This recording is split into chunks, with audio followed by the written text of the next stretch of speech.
Okay, so let me start with saying that it's quite an unbelievable occasion when I have a chance, me and my friends here, both from Poland and England. One of them is my son. We just a month ago, we would sit around the table in my house, and me, my wife, and my children, reading your book, and we being edified by it, seeing that Christians survive in China, in communist China, survived and are going to survive. This is our hope as well. And here I am, standing in front of you. Okay, so hello. Thank you. I'm so glad to be with you too. And also I hope the message today could be encouraging to our brothers and sisters in Poland. I'm sure it will. I've got a few questions. And the first one is, why do you think communism is the biggest enemy of the Christian civilization?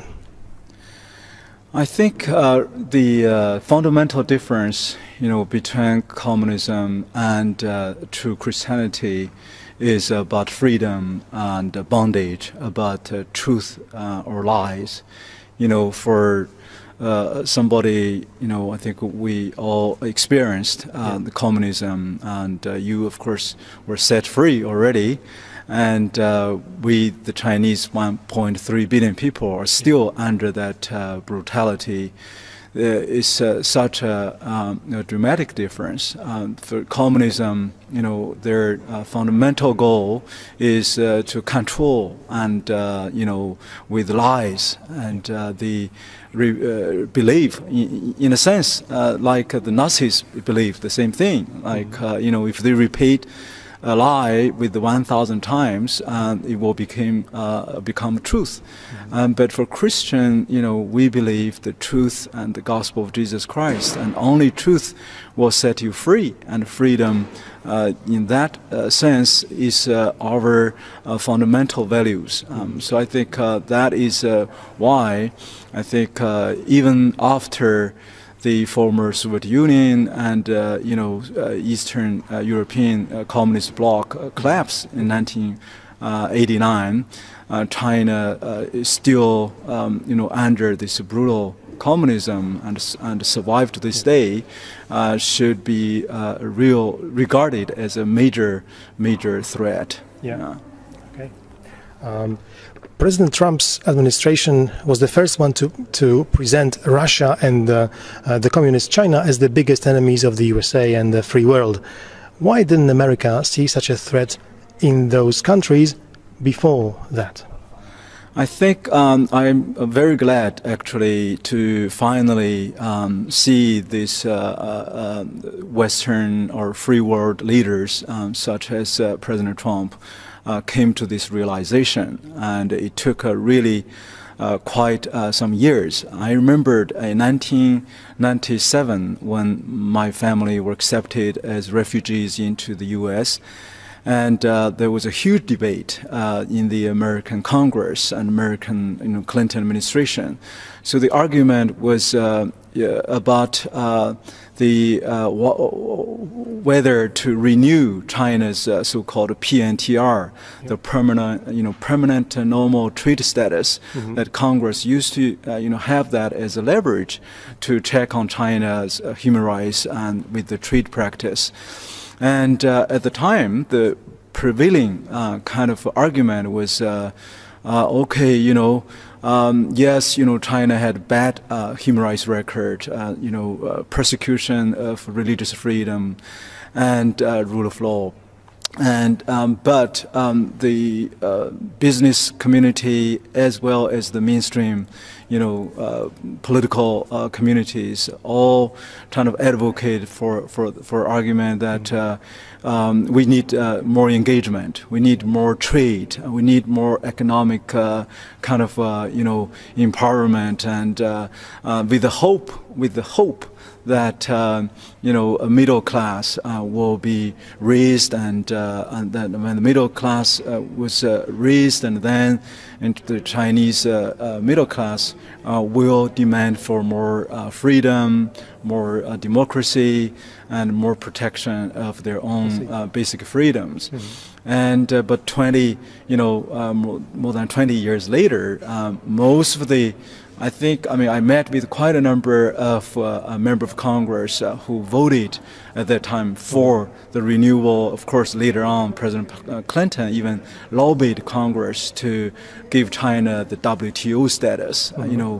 I think now, in retrospect, many congressional leaders, and certainly now President Trump administration, have publicly acknowledged it is a mistake. Look, this is this month's the Economist magazine's cover, why we make it wrong, right? Yeah. It was a wrong assumption based on the underestimate of the evilness, really, of communism in China. And so 20 plus years later, we see China actually not only using and taking advantage of the generous offer by the free world, by really empowering themselves economically, but also it becomes a more aggressive, forceful, assertive word power and threat. And yet the human rights actually is now everybody acknowledged except the communists themselves that it's the lowest part, the worst part since the Cultural Revolution. So many politicians in the U.S. have deeply regretted of that vote. And I think that's a great wake-up call that the U.S. administration have finally recognized this. Certainly, Russia is no exception, and it's more aggressive and more bullying to the free world and destroying the world order of peace. Yeah. So at last, some changes for the better. Sure. Yeah. How should the free world react to the murders or even terrorist attacks carried out in Great Britain by Russia? Yeah, I have been following, of course, this tragic, event, that this is should serve another real wake-up call. As I'm glad that Prime Minister Theresa May and Foreign Secretary Johnson both made very strong statement. I'm also glad that President Trump's White House and the UN Ambassador Nikki Haley, they all united with Great Britain along with other Western allies, that we need to stand in solidarity to speak in one voice, to say no to this kind of brutal, is in a sense, it's aggression, by using chemical weapons in a free world, and to brutally kill and murder citizens here. So barbarism, yes. It's real barbarism. Yeah. So that shows the kind of real teeth of the Putinism. It's Marxism, communism, and plus really hooliganism. Modern warfare, yes. Combined. Yes. What are the ruling Chinese communists most afraid of? I think a few years ago, the communist, one of the top security officers, officials, wrote an article detailing the 5 major groups that pose the most to the Chinese communist societies, the communist societies' political threat. Yeah. And, they listed the house churches, they listed the human rights lawyers, they listed the political dissidents, they listed the petitioners. And, these are regarded as the national security threat.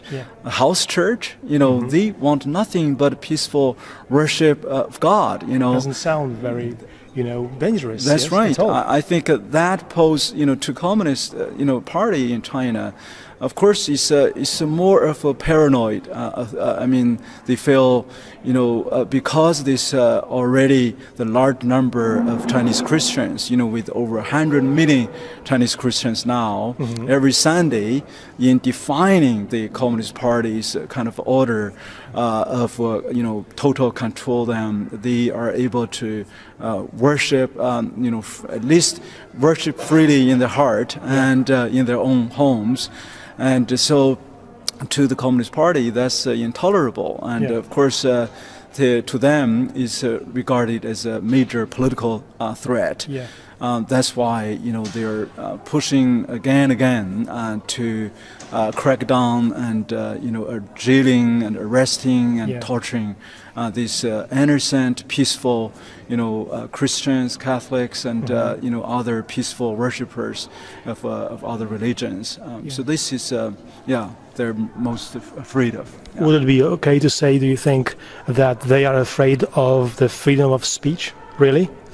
They do. I mean, look at this week. The so-called China's National People's Congress is the equivalent of China's rubber stamp, kind of parliament. They just first voted, among nearly 3,000 parliament members, the delegates, and only 2 said no, and we didn't even know who. This is like to the proposal to remove the term limits of the presidency. And today, I mean, Saturday in China, they just approve President Xi Jinping, really essentially crown him as the president for life, and there's no term limit. What do you think? What do you make of it? I mean, what kind of significance it might have on the future of China?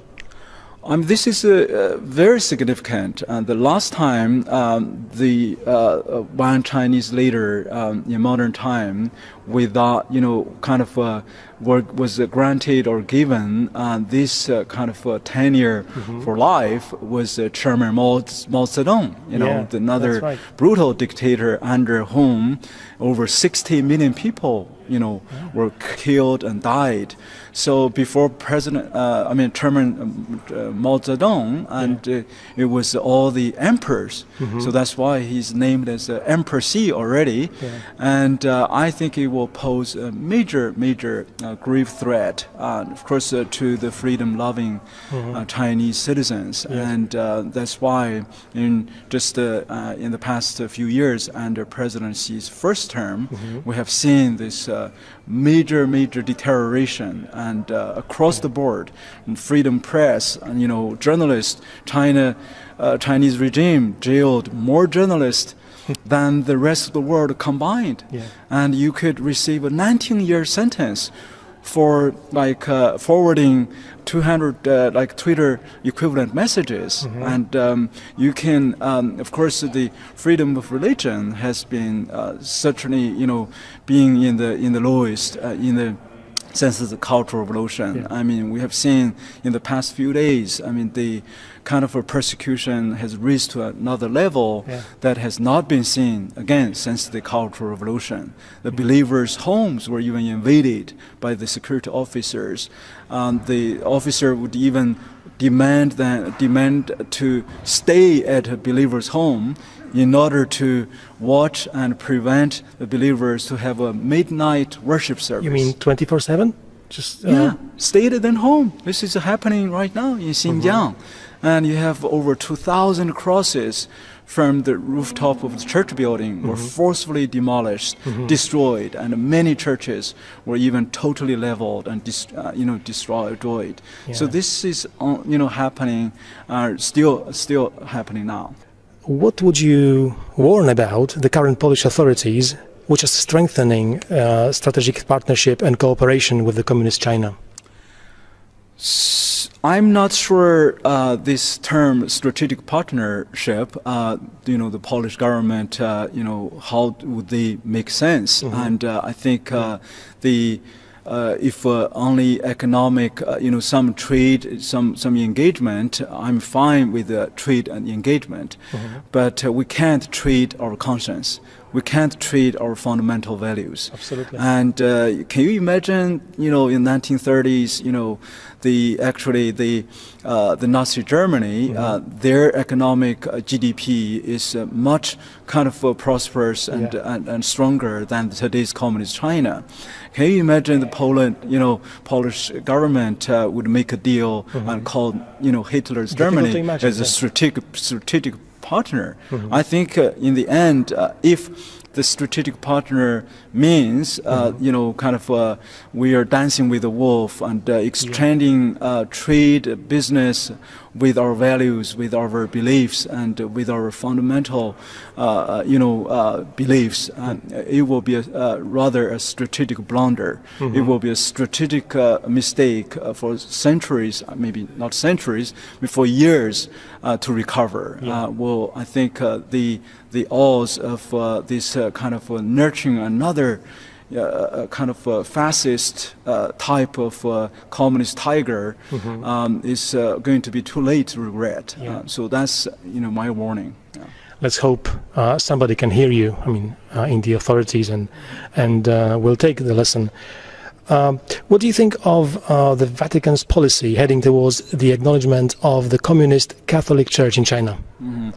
The Vatican's policy to the Communist China, so far I've been following the report about supposed to be imminent announcement between Vatican and Chinese regime for so-called normalization, including the appointment of bishops. And if the Vatican's desire is really to take care of the shape of God and really God's people in China.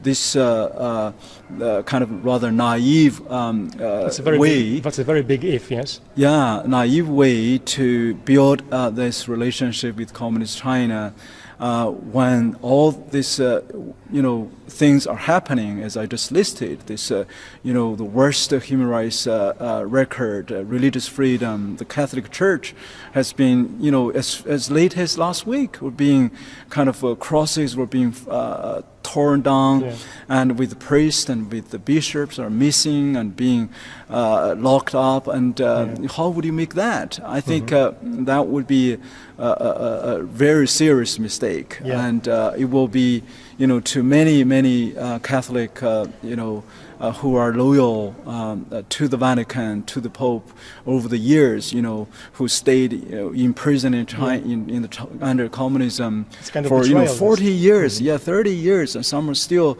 there, and that's certainly a real betrayal. Let me quote Bishop Peter. It's Fang Jianping. Sorry if it's not from Tangshan, yes, a member of the National People's Congress, who said this week that Catholics should entrust themselves to President Xi Jinping, and quote, "We as citizens of this country should be first the citizens, and only then practice our religion and beliefs." Do you agree with the statement? Well, this is the type of thing you can see the twisted, totally unbiblical version of a church-state relationship to this guy called bishop, appointed, of course, by the Communist Party, and they are just a kind of a fake religious leader. In essence, they are the communist followers. So this is the way the Communist Party want to be. It's really whether is the head of the church is the King Jesus, or the head of the church is Emperor Xi. So this is the way they want to surrender to President Xi before they surrender to Christ. I think that is the strategic difference. The way he's seeing that exactly reflect the kind of a mentality he wants to surrender the church and God's people into the total control of this brutal regime.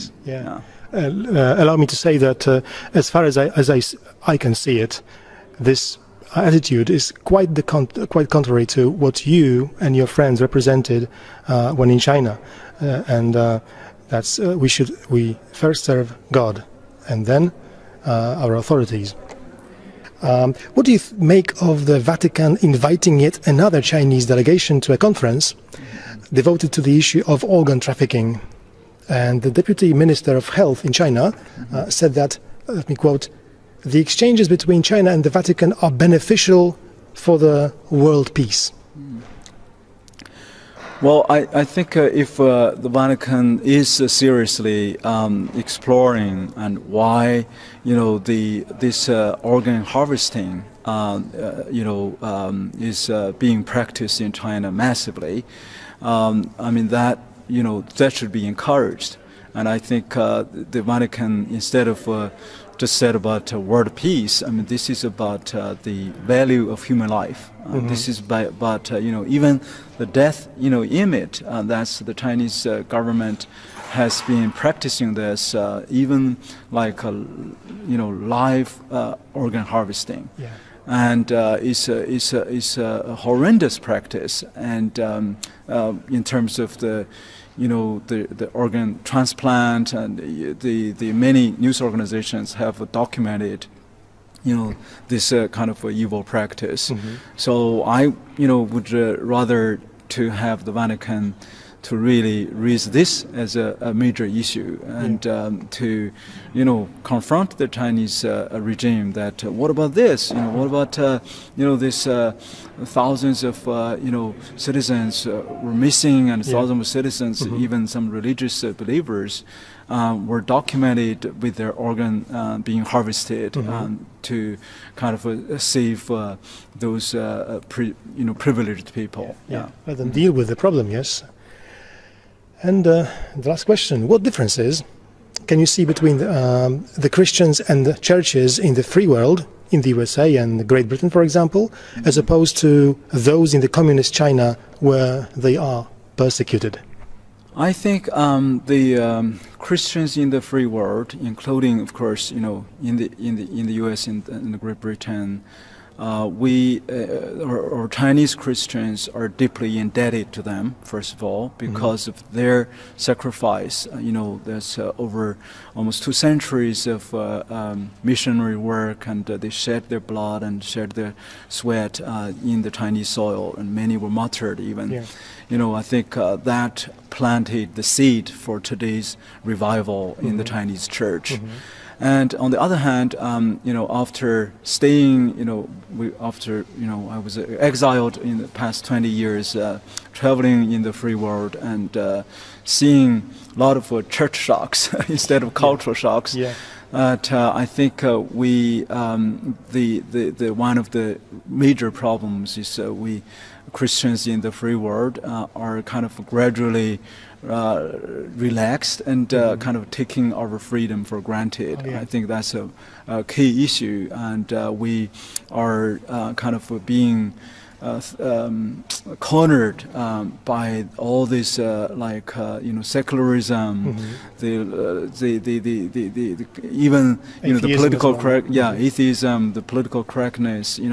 Kind of we, instead of really stand up for the truth and whole truth and nothing but the truth, we're watering down our message. Yeah. And we are compromising the gospel message and try to please man rather than God. I think that is the major problem as I see it. I think that's we're almost like retreat, from the word that God created and entrusted us to really declare His sovereignty and His lordship, and instead we're just retreat back to the corner of so-called private practice, and so afraid to hold the truth and into the whole sphere that God has created. Yeah. There couldn't be a better ending to our interview with you. I said our because there are a few of us here, and let me say that you are probably the most known Chinese Christian in Poland now. And it's and we learn a little bit more maybe Polish culture. Yeah, after the conference we offer some free lessons. Okay, no problem with that. But let me say that you really inspire us And not only the things you do now, you're doing now, but also the things you did in the past. And we know how difficult it was. I mean, we can imagine, we read about it in your book. Can I have a copy of it? And okay, that's the book, okay? Tajny agent Boga in Polish. Thank you. Okay, you can say the title in Polish. Yeah. It says Tajny, which is secret. Oh, Tajny. Tajny. Agent Boga. Agent Boga. Yes. Tajny Bóg, agent Bóg, Boga. Bóg it's God. And agent is agent. Agent. So can you hold it for a while? And I'd like you guys to come here, all of you, Polish guys, and our beautiful flag. Yeah. Take the flag, please. We want a photo. Maybe. Okay. Matt, can you take a picture? I'm just your photographer. Okay. Thank you.